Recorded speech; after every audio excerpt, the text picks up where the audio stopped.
Hi friends, welcome back to my channel. நம்ம இன்றைக்கி இந்த வீடியோவில் எதை பற்றி பார்க்க போகிறோம் அப்படின்னு பார்த்திங்க அப்படின்னா, ரொம்ப நாளாகவே இந்த திருச்செந்தூர் கடற்கரையில் பார்த்திங்க அப்படின்னா அரிப்பு ஏற்பட்டிருக்கிறது அப்படின்றது எல்லாருக்குமே தெரிஞ்ச ஒரு விஷயம்.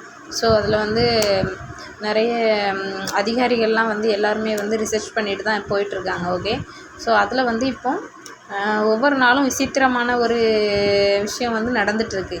இப்போ பார்த்திங்க அப்படின்னா இடையில கடலரிப்பு ஏற்பட்டு நிறைய கற்சிலைகள், அதற்கப்புறம் ஒரு முருகருடைய ஆண்டிக்குளமாக பழனியில் இருக்கக்கூடிய அந்த முருகருடைய சிலை, அந்த மாதிரி நிறைய விஷயங்கள் நம்ம திருச்செந்தூர் கடற்கரையில் நம்ம பார்த்துட்ருந்தோம். ஓகேவா? ஸோ இப்போது என்ன நடந்திருக்கு அப்படின்னு பார்த்திங்க அப்படின்னா, கடற்கரையில் இந்த ஐயா கோயில் தாண்டி பார்த்திங்க அப்படின்னா அதில் இந்த ரயில்வே தண்டவாளம் மாதிரியான ஒரு இடம் அதில் பக்தர்கள் கண்ணில் காட்டியிருக்கு. ஓகேவா?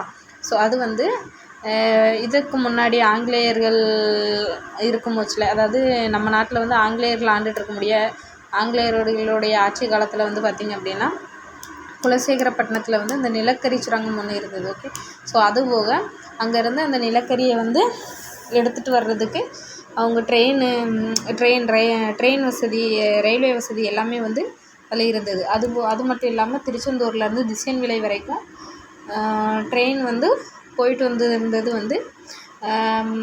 பழைய காலத்தில் உள்ளவங்க, நம்மளுடைய முன்னோர்கள் சொல்லி நம்ம கேள்விப்பட்டிருப்போம். ஓகேவா? ஸோ அந்த தண்டவாளமாக கூட இருக்கலாம் அப்படின்னு இப்போ எல்லோரும் மத்தியிலையுமே இது ஒரு பேசுபொருளாக இருக்குது. ஓகே, இந்த வீடியோ உங்களுக்கு பிடிச்சிருந்தா லைக் பண்ணுங்கள், ஷேர் பண்ணுங்கள், கமெண்ட் பண்ணுங்கள், மறக்காமல் நம்ம சேனலை சப்ஸ்கிரைப் பண்ணுங்கள்.